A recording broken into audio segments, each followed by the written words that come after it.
Hi, this is Ghalib Kamal. Today we are going to talk about Rajam, which is the Islamic punishment for adultery. Rajam is a barbaric and brutal practice. The Sharia mentions beheading as punishment for murder, but it prescribes Rajam, which is stoning someone to death, as a punishment for adultery. Is adultery a greater sin than murder? No, definitely not. Adultery is an individual act. If a married person commits adultery, divorce is a much more decent solution than stoning. It has happened many times in the past few decades that people have been stoned to death under Islamic governments like Iran, Taliban, ISIS, and Boko Haram. Even during Ziaul Haq's regime in Pakistan, a 13-year-old blind girl was sentenced to be stoned to death by a Sharia court, but the decision was overturned because of national and international pressure. I have talked to many Pakistani Muslims on the topic of zina and punishment of Rajam. Many people find it perfectly alright and in some cases favorable to adopt the punishment of Rajam or stoning to control indecency and adultery in the society. They think that this punishment is Allah's perfect solution to control adultery. But why do normal Muslims favor such a barbaric practice? The answer lies in the Islamic laws, which according to a Muslim are the perfect solution to all the legal problems from the time of Prophet Muhammad to the end of times. Sharia is the Islamic law, and according to Islam, it is the only law that should be practiced in an Islamic society. The laws defined in Sharia are believed to be carved in stone and are termed as Hududullah, which means limitations set by Allah. There is no mention of Rajam in Quran, but there are many hadiths which mention Rajam as the punishment on the behest of Prophet Muhammad. There is a hadith which appears in many books of hadith and Sharia, narrated by Aisha. The verse of stoning and suckling an adult 10 times were revealed, and they were written on a paper and kept under my bed. When the Messenger of Allah passed away and we were preoccupied with his death, a goat entered and ate away the paper. In Sahih Bukhari, there are several hadiths which mention Rajam or stoning to death for adulterers. Narrated by Ibn Abbas, Umar said, I am afraid that after a long time has passed, people may say, we do not find the verses of Rajam, stoning to death, in the Holy Book. And consequently, they may go astray by leaving an obligation that Allah has revealed. Lo, I confirm that the penalty of Rajam be inflicted on him who commits illegal sexual intercourse. If he is already married and the crime is proved by witnesses or pregnancy or confession, Sufyan added, I have memorized this narration in this way. Umar added, surely Allah's apostle carried out the penalty of Rajam, and so did we after him. There's another hadith narrated by Abu Huraira. A man from Bani Aslam came to Allah's apostle while he was in the mosque and called the Prophet, saying, O Allah's apostle, I have committed illegal sexual intercourse. On that the Prophet turned his face from him to the other side, whereupon the man moved to the other side which the Prophet had turned his face, and said, O Allah's apostle, I have committed illegal sexual intercourse. The Prophet turned his face from him to the other side, whereupon the man moved to the side towards which the Prophet had turned his face and repeated his statement.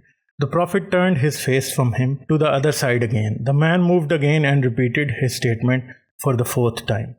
So when the man had given witness 4 times against himself, the Prophet called him and said, Are you insane? He replied, No. The Prophet then said to his companions, Go and stone him to death. The man was a married one. Jabir bin Abdullah al-Ansari said, I was one of those who stoned him. We stoned him at the Musala in Medina. When the stones hit him with their sharp edges, he fled. But we caught him at Al-Hara and stoned him till he died. So this is one occasion where Prophet Muhammad ordered someone to be stoned to death. But this is not the only hadith that is found in the books of hadith or Sharia. There are many other hadiths which mention similar occasions where people were stoned to death on the behest of Prophet Muhammad.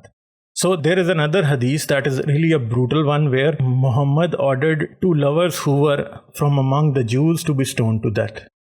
So this hadith is like this.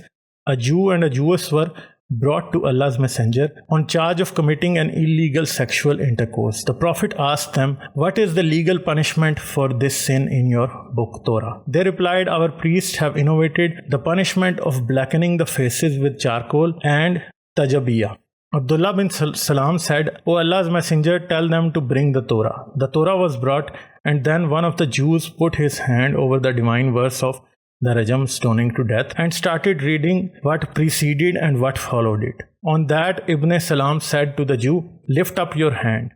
Behold, the divine verse of Rajam was under his hand. So Allah's apostle ordered that the two sinners be stoned to death. And so they were stoned.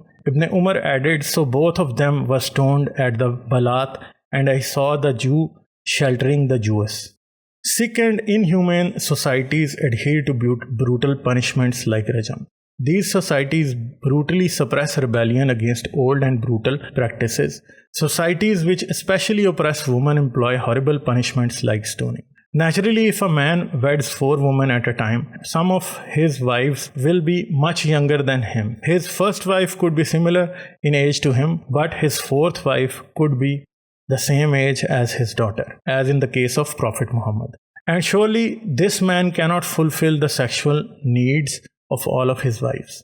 Men who have more than one wife happen to ignore their older or less attractive wives. The first wife, who is not young and beautiful, does not get much attention as one of the other younger wives. In order to fulfill her romantic and emotional needs, she could look elsewhere, which can result in Rajam or stoning.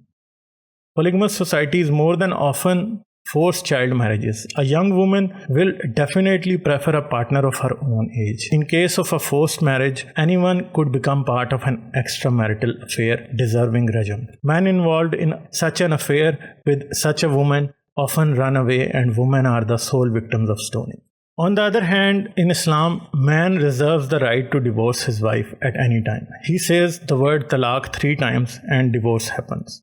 But on the other hand, a woman has to appear before a Qazi, judge of an Islamic court, if she wants a divorce. If the Qazi deems fit, then she will get a divorce. In this case, she has to prove that her husband is not fulfilling his duties. But men have no such obligation.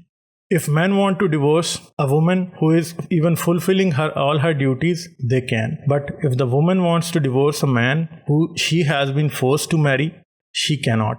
Muslim women are indoctrinated, forced to wear hijab, and are married and divorced unwillingly. Oppression of women is reason enough to inflict strict hijab, gender segregation, and punishments like Rajam.